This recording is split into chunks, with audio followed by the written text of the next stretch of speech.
Quero já convidar você para a gente abrir a Bíblia juntos, lá em Filipenses capítulo 4. Carta de Paulo aos Filipenses capítulo 4.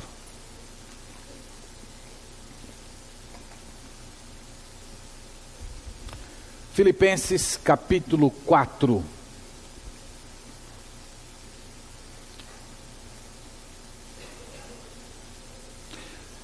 Nelson Rockefeller foi um dos presidentes dos Estados Unidos, e ele era oriundo de uma família muito rica. E certa vez alguém chegou para ele e perguntou assim: quanto dinheiro é necessário para se fazer uma pessoa feliz? E a resposta dele foi: um pouco mais. Um pouco mais. Nós sempre queremos um pouco mais. A resposta desse homem, irmãos, dá uma ideia do que é a alma humana. Somos sempre tentados a pensar que se nós tivéssemos um pouco mais do que temos, nós seríamos pessoas mais felizes. Os seres humanos querem um pouco mais. O trabalho parece que nunca é suficiente. A casa podia ser um pouco melhor. Os móveis poderiam ser melhores também. Alguns até se atrevem a dizer que o cônjuge deveria ser uma pessoa melhor. Outros dizem: os talentos, eu queria ter tais habilidades, não tenho. O aumento da taxa de divórcio no nosso país é um sinal de que as pessoas estão procurando alguma coisa a mais no casamento e de repente não estão encontrando. Mas a grande verdade, irmãos, e nós vamos ver isso pela palavra de Deus essa noite, é que a busca da felicidade através de coisas externas só produzem inquietação para a alma humana. A Bíblia tem uma proposta diferente de Rockefeller. A palavra de Deus, ela apresenta um estilo de vida em que você vive satisfeito do jeito que você é, com a sua aparência, com o seu dinheiro, com a sua casa, com o seu casamento, você recebendo tudo isso como veio de Deus. Uma alegria que não depende de nenhuma circunstância, uma alegria que é interna, fundamentada em Deus, alimentada pelo Espírito Santo. Então, pensando nessa ideia, hoje à noite nós vamos falar sobre desenvolvendo, cultivando o contentamento. Então nós vamos ler na carta de Paulo aos Filipenses, capítulo 4, os versos 10 até o versículo 13, de onde nós vamos introduzir e usar como base para as nossas ponderações hoje. Então, Filipenses 4, verso 10, palavras do apóstolo Paulo, ele diz: alegrei-me sobremaneira no Senhor, porque agora, uma vez mais, renovastes a meu favor o vosso cuidado, o qual também já tinhais antes, mas vos faltava oportunidade. Digo isto não por causa da pobreza, porque aprendi a viver contente em toda e qualquer situação. Tanto sei estar humilhado, como também ser honrado. De tudo e em todas as circunstâncias já tenho experiência, tanto de fartura como de fome, assim como de abundância como de escassez. Tudo posso naquele que me fortalece. Amém. Desenvolvendo o contentamento é o tema que nós vamos ponderar essa noite todos juntos. A carta, irmãos, aos Filipenses, ela foi escrita pelo apóstolo Paulo por volta do ano 60, idos de 60, 61 depois de Cristo. Ele tinha mais ou menos quase 30 anos de convertido. Essa carta, ela faz parte de um conjunto de outras cartas, Filemão, Efésios, que são as chamadas cartas da prisão. O apóstolo Paulo estava encarcerado na cidade de Roma, quando, dirigido pelo Espírito Santo, compôs esse texto que nós acabamos de ler. E ele escreveu para uma igreja que ele amava muito. Essa igreja de Filipos era uma igreja que tinha um carinho muito especial com ele. A prova disso é que nesse mesmo livro, ele menciona a alegria dele pelo cuidado desses irmãos em enviar uma pessoa da igreja para ficar com ele, saber notícias dele, e inclusive enviando uma ajuda financeira para as suas necessidades. E ele escreveu essa carta com alguns propósitos. Primeiro, era dar notícia de si mesmo. Os irmãos estavam preocupados com ele, com o seu encarceramento, como é que ele estava, se ele estava bem cuidado, se ele estava com saúde, se ele estava frustrado pelo fato de que ele era um grande pregador, um grande missionário, e ele estava preso. Então ele escreveu para dar notícias para esses irmãos, dizer que tudo estava bem e tudo estava acontecendo dentro do plano de Deus. Mas ele também escreveu para alertar essa igreja a respeito de falsos mestres. Ele menciona isso no capítulo 3, e ele fala de pessoas que estavam se introduzindo na igreja com uma mensagem diferente, com uma mensagem que tentava unir o evangelho da graça com as obras dos judeus. Ele alerta isso. E ele também escreve para estimular a unidade da igreja. A igreja estava se dividindo. No capítulo 4 mesmo, ele mencionou no versículo 2, duas mulheres, Evódia e Sintique, que estavam aparentemente se desentendendo, e isso estava causando uma controvérsia na igreja, e ele escreve dizendo que essas mulheres deveriam entrar em concordância no Senhor. Mas o tema que superabunda essa carta é a alegria, é o contentamento. Ele fala aqui de um contentamento que vem de Deus, de uma alegria que vem de Deus, que não depende das circunstâncias. Então, pensando nessa ideia do apóstolo Paulo, eu tenho 4 palavras que eu quero apresentar para vocês essa noite, e essas 4 palavras vão guiar o nosso raciocínio enquanto nós pensamos a respeito de contentamento. Então, a primeira palavra: contentamento é possível. Contentamento é possível. Contentamento é um alvo a ser atingido. E o texto fala que o apóstolo Paulo alcançou esse patamar de contentamento. Mas você poderia ir contra as minhas palavras e dizer: pastor, mas aí é o apóstolo Paulo, e eu não sou o apóstolo Paulo, eu estou a anos-luz distante do apóstolo Paulo em maturidade cristã, em vida com Deus. Irmãos, mas o apóstolo Paulo, ele apresenta o contentamento nessa carta, não como algo que viesse dele. No versículo 13, ele diz: tudo posso naquele que me fortalece. Então ele não apresenta o contentamento como algo que surge dele. Vocês sabem que esse versículo que acabamos de ler é um dos versículos mais distorcidos da Bíblia, mais descontextualizados da Bíblia. As pessoas transformaram num mantra que você fica repetindo para você, como se você em todos os dias ficasse repetindo: tudo posso naquele que me fortalece, tudo posso naquele que me fortalece, como se isso fosse causar alguma mágica que ia mudar a sua vida. Mas o apóstolo Paulo, irmãos, ele não está falando em sentido motivacional ou como uma palavra de autoajuda.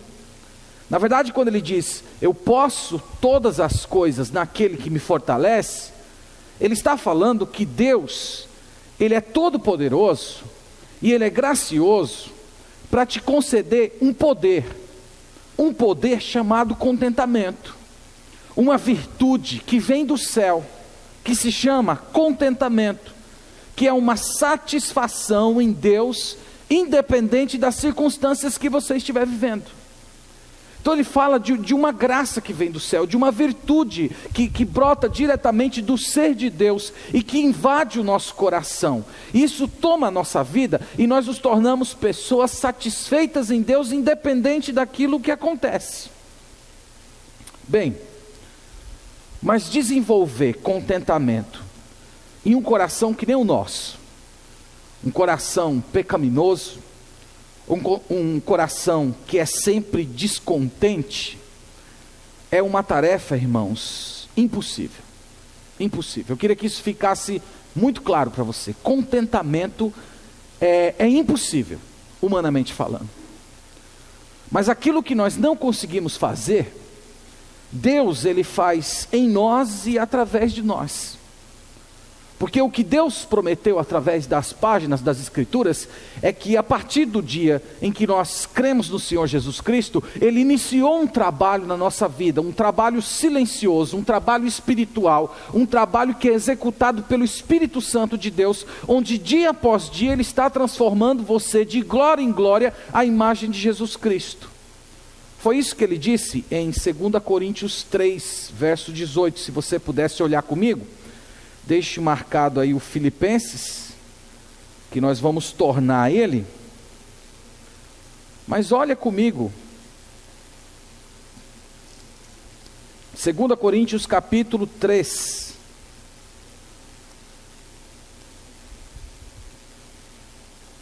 Tem muito versículo lindo, irmãos, na Bíblia. E esse aqui pode ser colocado numa galeria de belos versos. 2 Coríntios capítulo 3, versículo 18, olha o que ele diz: e todos nós, com o rosto desvendado, contemplando como por espelho a glória do Senhor, somos transformados de glória em glória, na sua própria imagem, como pelo Senhor o Espírito. É muito bonito isso aqui. Então ele está falando do trabalho que Deus está executando na sua vida depois que você se converteu. Ele tem um trabalho em que ele retira o véu dos seus olhos. E quando ele retira o véu dos seus olhos, você começa a ter um vislumbre da beleza, das glórias de Cristo. Você começa a contemplar isso, essa beleza de Cristo na sua pessoa, na sua obra, e você começa a ficar encantado com isso. E isso começa a ser a fonte da sua alegria, a fonte do seu contentamento, e aquelas coisas que você achava que eram necessárias na sua vida para que você fosse uma pessoa feliz, você percebe que não são mais necessárias, que tudo que você precisa é dia após dia, através da Bíblia, da oração, da sua vida, você ser capaz de vislumbrar um pouco dessa beleza de Cristo. E isso satisfaz seu coração de tal maneira que as coisas desse mundo perdem significado. Então, irmãos, Deus iniciou uma obra em você para que você tenha contentamento. E a boa notícia é que você pode ter contentamento em toda situação, inclusive nas suas provações. Você pode ter contentamento em perda de saúde, em perda de empregos, em relacionamentos quebrados. Você pode se alegrar em Deus à medida que você é capaz de, com os olhos da fé, contemplar essa beleza que é o nosso Senhor Jesus Cristo. Portanto, contentamento é possível. Não é humano, mas é possível. Vem de Deus, vem do céu. Número 2, o que é contentamento? Como desenvolver o contentamento? Contentamento é aprendido. Você aprende a ter contentamento. Capítulo 4 aos Filipenses, volte comigo, por gentileza. Nós vamos ler o verso 11 até o verso 13, e aqui eu quero que você note Paulo usando a palavra aprendi. 2 vezes ele vai utilizar. Verso 11 ele diz: digo isto não por causa da pobreza, porque aprendi a viver contente em toda e qualquer situação. Tanto sei estar humilhado, como também ser honrado. De tudo e em todas as circunstâncias já tenho experiência, tanto de fartura como de escassez. Tanto de fartura como de fome, assim de abundância como de escassez. Então, irmãos, ele diz que aprendeu. Ele diz, eu aprendi, eu já tenho experiência. Essa palavra aprender que ele usa aqui no texto, ela só aparece no Novo Testamento nesse texto, ela não aparece mais em nenhuma outra passagem do Novo Testamento. E ele, irmãos, aqui está usando essa palavra, e essa palavra ela era utilizada por religiões de mistério. Talvez o mais próximo que a gente poderia comparar hoje seria a maçonaria, onde existe um segredo ou um suposto segredo, e que você só pode ter acesso a esse segredo quando você for um iniciado, quando você se tornar parte, aí você tem acesso àquele conhecimento oculto. E ele está empregando essa palavra, é como se ele dissesse assim: gente, eu fui iniciado, eu já sei o segredo, eu aprendi o conhecimento oculto, que é a arte de viver contente. Eu aprendi esse segredo, Deus colocou diante de mim. Então o fato dele utilizar a palavra aprendi, é para nos recordar, irmãos, que o contentamento não é natural nosso. Nós não nascemos com contentamento no coração. O contentamento não é parte da sua essência. Você precisa aprender. Você precisa treinar a sua consciência e o seu coração, para que você seja, por assim dizer, nas palavras de Paulo, iniciado dentro desse conhecimento, que é uma nova forma de pensar, é uma nova forma de encarar a vida, é uma nova forma de ver o mundo. Compare, por exemplo, irmãos, com um conceito humano de contentamento. Dentro da nossa esfera humana, as pessoas dizem que você é uma pessoa feliz, você é uma pessoa contente, você é uma pessoa satisfeita, quando você consegue fugir de uma situação ruim. Então você está experimentando o sofrimento, você sai dele, você fica contente. A Bíblia, no entanto, diz que você pode ser contente mesmo dentro de uma situação ruim. Você pode ser contente mesmo no meio do sofrimento. As pessoas do mundo dizem que você se torna uma pessoa contente quando você consegue alcançar tudo aquilo que você deseja. Quando você cumpre todos os desejos, os objetivos do seu coração, da sua vida. Quando você alcança tudo aquilo, diz: eu sou uma pessoa feliz. Mas a Bíblia, quando fala de contentamento, ela diz que é algo interno, que não tem nada a ver com as coisas que acontecem fora de você, que ela tem muito mais a ver com o seu deleite em Deus, com o seu prazer na presença de Deus. Você como filho, como filha de Deus, tem muito mais a ver com isso do que com qualquer outra coisa que aconteça fora de você. Então o ponto aqui, irmãos, é dizer para vocês que nós temos que desenvolver contentamento. Nós temos que aprender contentamento. Conhecer o que é isso. Você precisa ir na palavra de Deus e ler a Bíblia e entender o que a Bíblia ensina sobre felicidade, o que a Bíblia ensina sobre vida plena, o que a Bíblia ensina sobre ser contente em toda e qualquer situação. E depois que você vai à Bíblia e aprende isso, você passa a orar por isso. Senhor, aplica essa verdade no meu coração. Me ajude a ser uma pessoa assim. Me ajude a ser uma pessoa feliz em toda e qualquer situação da minha vida. Então você busca, você anseia, porque você sabe que o seu coração naturalmente ele não é contente, ele é descontente, ele nunca é pleno. E só em Deus é que você pode ser pleno. Agora eu não quero ser mal entendido aqui nas minhas palavras, e você pensar que o contentamento bíblico é meio que aquele estado sem dor e sem sofrimento. Sabe aquele estado zen, nirvana, que você chega, nada te aflige, você nunca se aborrece, pode fazer o que quiser, né? Como se você estivesse vivendo em outro mundo. Não é isso, irmãos, não é isso. O que a Bíblia fala é que mesmo nos momentos de muita tribulação e sofrimento, você ainda tem uma alegria dentro do seu coração, uma alegria que não pode ser tocada, uma alegria que o sofrimento não rouba de você. É isso que é contentamento. E uma vida assim, irmãos, só é possível pela graça de Deus, não é seu. Uma vida assim, você tem que clamar por ela, você tem que desejar ela, você tem que buscar ela, você tem que ter arrependimento no seu coração, você tem que orar muito e pedir para que o Senhor te dê novos pensamentos. Uma pessoa que tem contentamento na sua vida, ela tem uma profunda crença na soberania de Deus. Ela acredita que tudo que ela tem, tudo que ela é, tudo que ela enfrenta, vem do Senhor e é para o seu bem. Então assim você pode ser uma pessoa contente. Então lembre-se disso. Contentamento não é natural.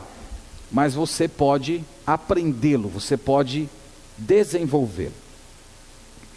Terceiro lugar, que é contentamento. Contentamento é pleno. Isto é, ele é completo, total, abrange todas as situações. Vamos ler novamente o verso 11 e o verso 12, para destacar mais um ponto aqui importante.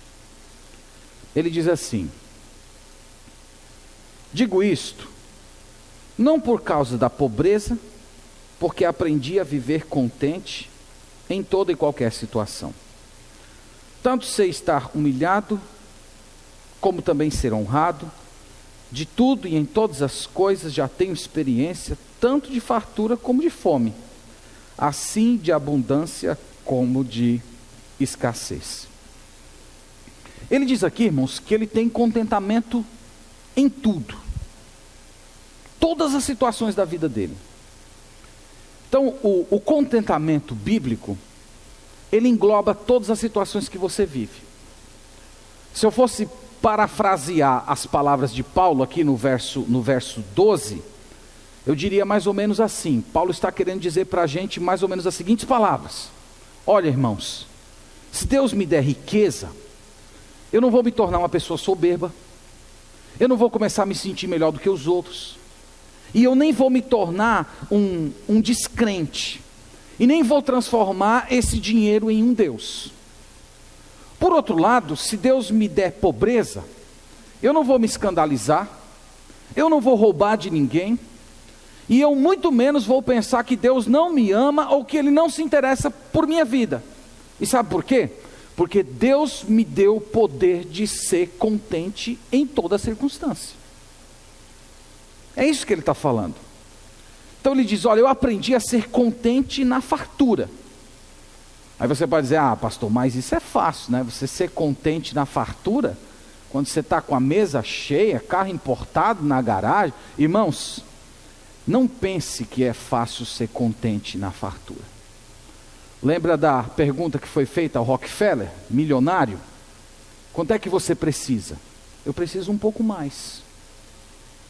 Então não é fácil você ser contente na fartura. A prosperidade, ela traz muitas tentações. Aliás, pelos anos de igreja eu tenho visto que os crentes, de maneira geral, sabem lidar muito mais com as tentações da adversidade do que com as tentações da prosperidade. Prosperidade torna você alvo de muitos elogios, que gera soberba no coração humano. A prosperidade faz com que você comece a se sentir autossuficiente, então você passa a orar menos, você vai se tornando desleixado com a vida espiritual, então você vai relaxando na sua vida com Deus.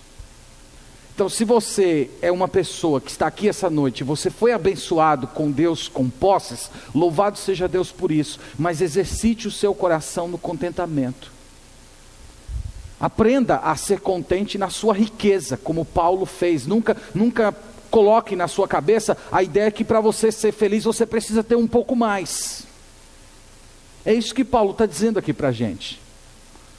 Por outro lado, irmãos, ele também está dizendo que ele aprendeu a ser contente na necessidade, na escassez, na falta de pão.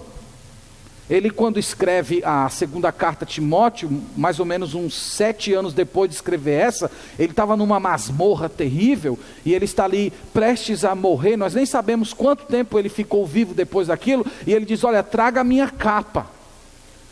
Sinal muito forte de que provavelmente ele estava passando frio. E dali ele partiu diretamente para ser morto.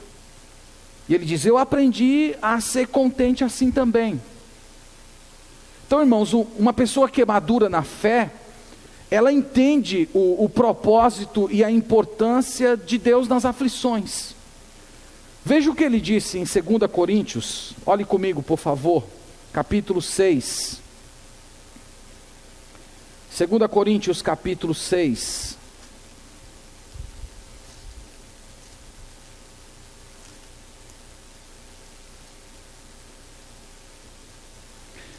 2 Coríntios 6, verso 4, e veja se você é capaz de falar as mesmas coisas que ele falou aqui.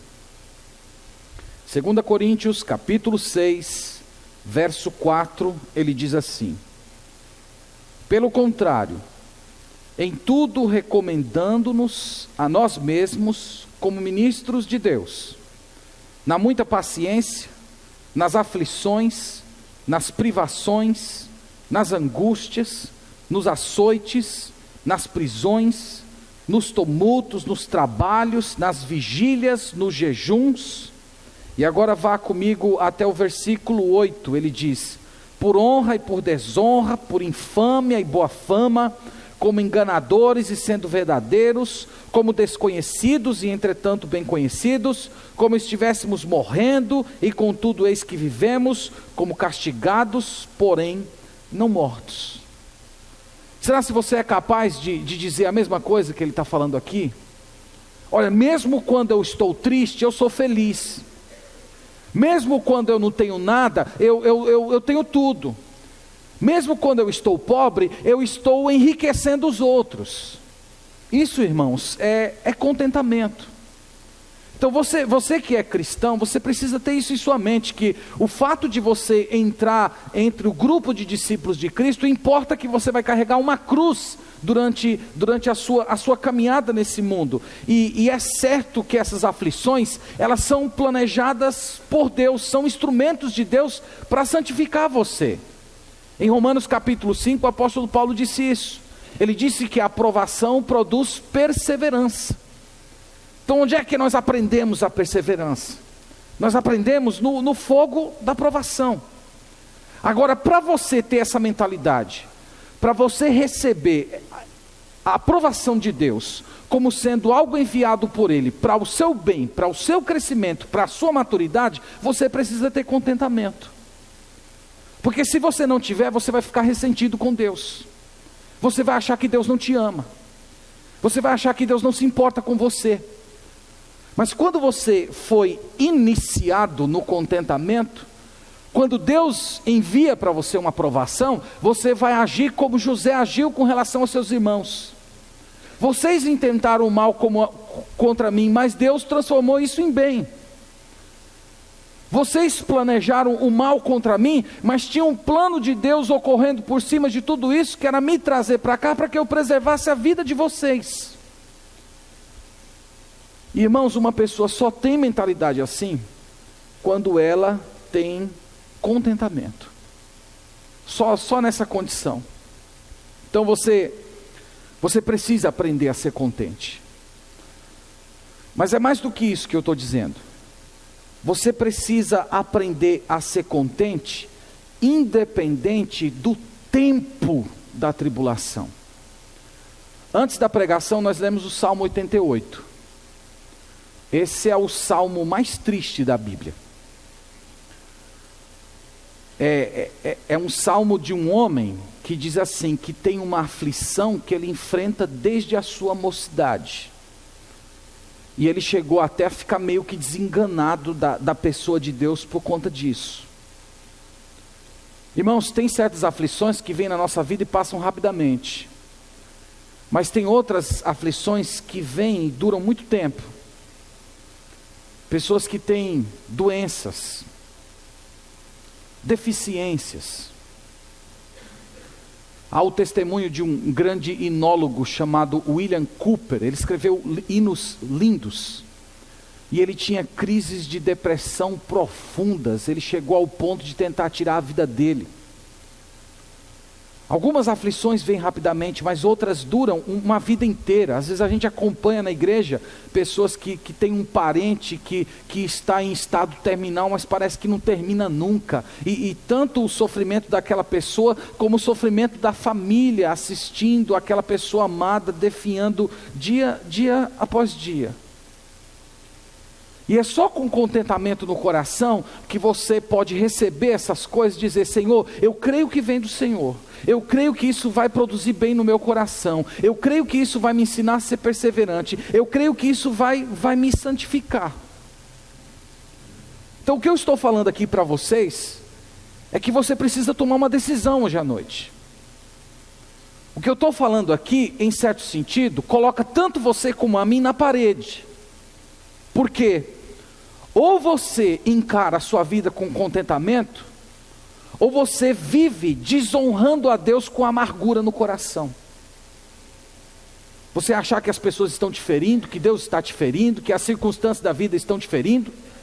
Então, ou você encara a vida com contentamento e glorifica o nome de Deus por tudo que acontecer, ou você vai viver uma vida amargurada e ressentida com Deus e desonrando o nome dele aqui nessa terra. E é por isso, irmãos, que nós precisamos de contentamento. Em quarto lugar, estamos definindo contentamento. Quarta palavra: contentamento é interno. Interno. Quando o apóstolo Paulo, irmãos, escreveu essa carta, ele estava preso. Olhe comigo, por favor, Filipenses capítulo 1, verso 12.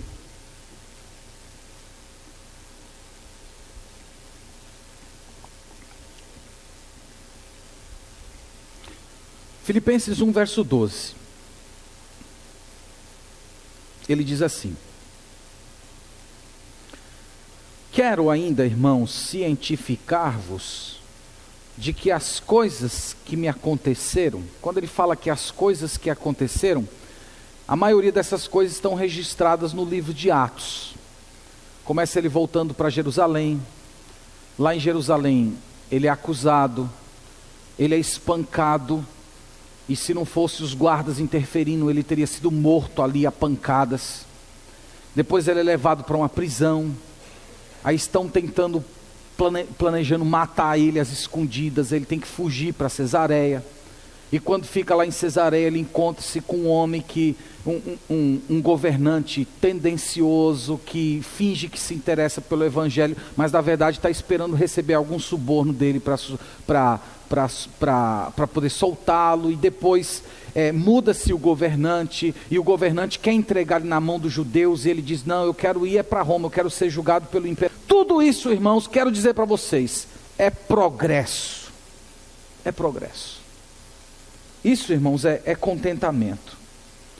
Então, quando ele escreveu essa carta, ele estava preso, e ele corria risco de ser julgado, considerado culpado e ser morto. Então eu estou te falando isso para te dizer que contentamento, ele é interno. Contentamento não tem nada a ver com as coisas que acontecem fora de você. Porque se tivesse a ver com as coisas que acontecem fora, aqui nós teríamos o homem mais infeliz do Novo Testamento. Mas ele olha para toda a sua vida e diz: ó, tudo que aconteceu foi progresso. Então, irmãos, contentamento é interno. Contentamento é uma obra do Espírito Santo no seu coração. O contentamento é a graça de Deus dando serenidade, paz, tranquilidade para você enfrentar tudo aquilo que Deus manda para a sua vida. Imagine a seguinte cena, e eu acho que todos vocês já viram. Está lá uma mãe com uma criança pequena, e a criança pequena diz assim: mãe, me dá esse doce. Aí a mãe diz assim: não vou te dar esse doce, está na hora do almoço, você vai almoçar, senão esse doce vai prejudicar o seu almoço. Aí a criança começa a chorar, começa a espernear, e a mãe começa a ficar com vergonha, né? Porque a criança está dando aquele baile, chamando a atenção de todo mundo. Aí a mãe pega o doce e empurra logo na boca do menino, para ver se o menino fica calado. Vocês já viram isso, né? Já viram. Vocês sabem que a criança que deixa de aprender a ouvir não, normalmente se torna um adulto insuportável. E eu creio, irmãos, que nós precisamos aprender essa lição espiritual. Nós precisamos aprender a não ficar emburrados com Deus, quando Deus não der o doce que a gente está querendo. A gente não pode ficar esperneando. A gente não pode ficar pensando que se Deus desse aquilo que você pediu, você seria uma pessoa mais feliz. Você tem que lembrar, contentamento é interno. Contentamento é um recurso espiritual, é um dom do Espírito Santo. Essa forma de pensar, que se Deus atender todas as suas orações, você vai ser uma pessoa mais feliz, essa forma de pensar, desculpe me dizer, mas é uma forma mundana de pensar. Porque são os não convertidos que pensam que se eles tiverem todos os brinquedinhos que eles desejam, eles vão ser pessoas mais felizes. E aí de repente eles até obtêm os brinquedinhos que eles desejam, mas eles percebem que aquilo só satisfaz ele por algum tempo. Logo logo ele enjoa daquilo. E ele passa a aspirar alguma coisa, o descontentamento retorna para o coração, e você vive a sua vida inteira assim, saltando de uma coisa para outra, saltando de uma coisa para outra, nunca encontrando alguma coisa que preenche você plenamente. O mundo é assim. O mundo ele se satisfaz apenas com reparos superficiais de uma alma descontente. No entanto, irmãos, o verdadeiro contentamento é dom de Deus, é espiritual. Deus preenche você. Você está completo. Você não precisa de mais nada, você não precisa de mais ninguém. Você não precisa de mais dinheiro, você não precisa de uma casa melhor. Você tem tudo, você tem Deus, você tem Cristo, você tem o Espírito Santo, você tem uma alegria dentro do seu coração que nada nesse mundo rouba. Então isso é contentamento. Ele é interno. Ele não tem nada a ver com as coisas que acontecem fora de você. Então, dentro desse assunto, irmãos, e aqui já caminhando para a nossa conclusão, eu quero propor uma definição de contentamento. O que é contentamento? Então eu defini assim, diante de todas as palavras que nós usamos. Contentamento é um estado interior, sereno, que livremente se submete e se alegra na vontade de Deus em toda e qualquer situação. Note as palavras que nós usamos nessa definição. Primeiro, nós usamos a palavra interior. Acabamos de dizer isso. Há pessoas, e eu sei que você até conhece gente assim, que por fora parece gente calma, contente, mas por dentro o coração é remexido. Os sentimentos estão desorganizados. Isso não é contentamento. Contentamento começa no seu interior. Usamos também a palavra sereno. Usamos aqui a palavra sereno no sentido de paz. Paulo até usa essa palavra no capítulo 4, versículo 7, dizendo: a paz de Deus que excede todo entendimento guardará o vosso coração e a vossa mente em Cristo Jesus. Então o contentamento produz em você uma paz que as pessoas não entendem. Uma paz que não se justifica aos olhos humanos. Todo mundo diria para você que você deveria estar desesperado, mas você tem serenidade. De onde vem isso? É dom de Deus. É do céu. Nós usamos também, na nossa definição, a palavra submisso, se submete. Então o contentamento ele é submisso. O que eu quero dizer com isso? Eu quero dizer que você aceita todas as circunstâncias da sua vida. Você reconhece que tudo que acontece na sua vida, bom ou mal, que te traz alegria ou que te traz tristeza, você recebe como isso, como partindo de Deus e para o seu bem. Em outras palavras, você acredita de fato em Romanos 8:28, que todas as coisas cooperam para o bem daqueles que amam a Deus. Você crê nisso, você vive nisso. Então isso é a submissão. E usamos também a palavra alegre. Então o contentamento nunca é carrancudo. Não confunda aqui contentamento com conformismo. A pessoa que é conformada a uma situação é de repente uma pessoa que é colocada numa situação desagradável e ela diz: bom, já que não tem nada que eu possa fazer mesmo, então vamos lá. Então você enfrenta aquilo, você até passa por aquilo, mas você passa com raiva, insatisfeito. E não é isso. Isso não é contentamento. Contentamento não é ressentido. O contentamento, irmãos, é alegre porque você sabe que no final de tudo vai ficar bem. Você vai glorificar o nome do Senhor. Então esta noite, todos nós juntos vamos clamar ao Senhor e que Ele nos dê graça para que tenhamos um coração contente para o louvor do Senhor. Amém?